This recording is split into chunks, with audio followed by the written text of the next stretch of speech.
क्रिस्त में मेरे प्यारे भाई और बहनों, आज हम मुंतजिर कार्यक्रम के इस पवित्र सफर के 24वें दिन पर पहुंच गए हैं। प्रभु ने अपनी कृपा और दया से हमें प्रतिदिन तैयार किया है ताकि हम यीशु मसीह के जन्मोत्सव को एक अर्थपूर्ण, गंभीर और आध्यात्मिक रूप से गहन तरीके से मना सके।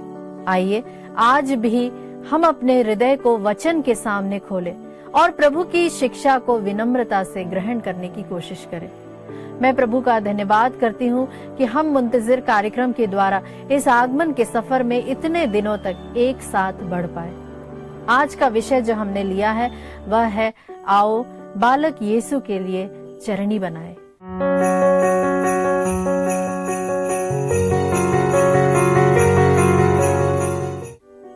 आजकल कई स्थानों पर प्रॉस्पेरिटी गॉस्पेल सुनने को मिलता है, जहां यह बताया जाता है कि प्रभु आपके लिए क्या कर सकते हैं, वह आपकी हर इच्छा कैसे पूरी करेंगे और आपको क्या क्या भौतिक वस्तुएं देंगे।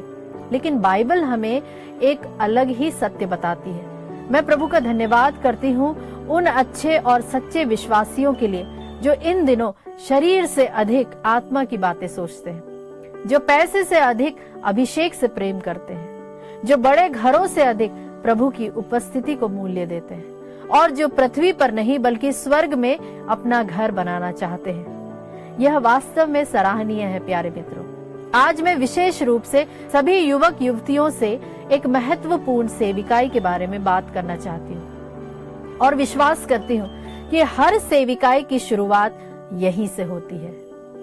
गलातियों 4:4 कहता है, किंतु समय पूरा हो जाने पर परमेश्वर ने अपने पुत्र को भेजा जो स्त्री से उत्पन्न हुआ और व्यवस्था के अधीन हुआ।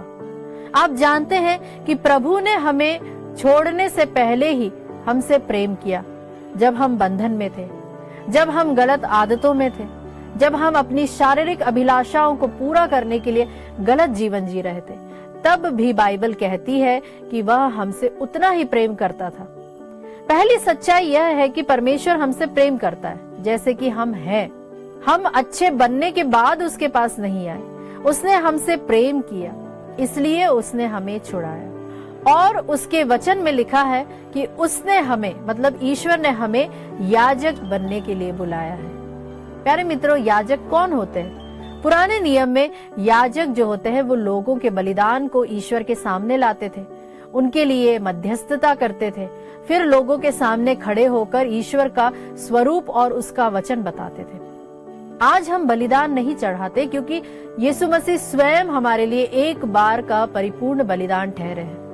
अब हमारी जिम्मेदारी है जो कि परमेश्वर के सामने लोगों के लिए प्रार्थना करना है, और दूसरी है लोगों के सामने अपने स्वभाव से दिखाए कि ईश्वर कैसा है।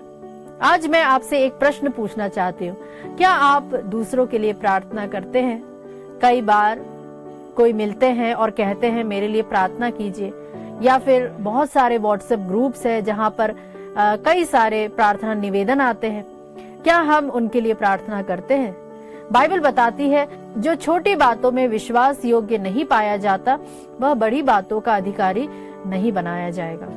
हम में से कई लोग इसीलिए इस्तेमाल नहीं किए जाते क्योंकि जिन छोटे कामों को प्रभु ने हमें दिया है हम उन्हें निष्ठा पूर्वक नहीं कर पाते। प्यारे मित्रों, आइए आज हम निर्णय ले कि दूसरों के लिए हम भी प्रार्थना करेंगे, उनके लिए मध्यस्थता करेंगे, और जब लोगों के बीच जाएंगे तो अपने स्वभाव, अपने चरित्र, अपने प्रेम से दिखाएंगे कि परमेश्वर कैसा है।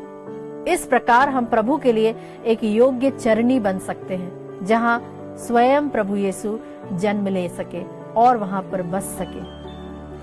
प्यारे मित्रों, आज के प्रतीकात्मक आगमन चिन्ह के तौर पे हम लेंगे चरनी, मतलब मेंजर, जिसका आध्यात्मिक अर्थ है एक साधारण, साधनहीन, विनम्र स्थान। लेकिन उस साधारण चरनी में राजा यीशु ने जन्म लिया।